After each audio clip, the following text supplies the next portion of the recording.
Let's go back 20 years ago and meet John. He's a young man, 25 years old, who's interested in buying a car.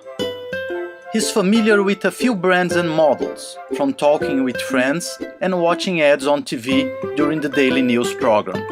With a few options of models and brands in mind, John heads for a dealership. There, he gets all the information about the vehicle. Details of its interior, motor, consumption, available options, colors, and payment conditions. But buying a car, given its price, is not something one does on an impulse. John needs much more information in order to make a decision. Therefore, John's weekends are all scheduled to visit other dealerships. With all the information in hand, he can finally compare the proposals and come to a decision. Now, come back to the present to meet Andy. Like John, Andy is also thinking about buying a new car. Just like John, Andy has become familiar with automobile brands and models from his friends and ads in the traditional media. But now, the story changes. Andy doesn't need to visit any dealership or to sacrifice his precious weekend in order to get information. From the comfort of his home, via his notebook, he gets all the data he needs for making the best decision.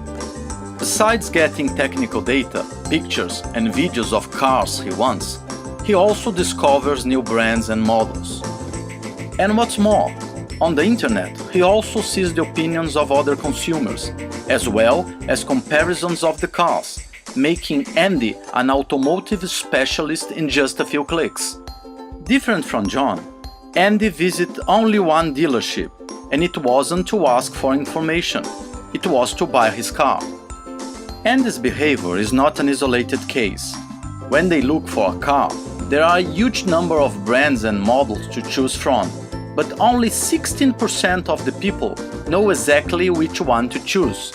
Consumers go with an open mind to decide on their choice. 95% of those people do internet searches in order to help with their final choice. Only 30% of them decide to stick with the first choice after analyzing all the information. And after they buy the car, 75% of them tell others about it. In the internet era, car buyers are in the driver's seat. Digital transformation, it's time to change.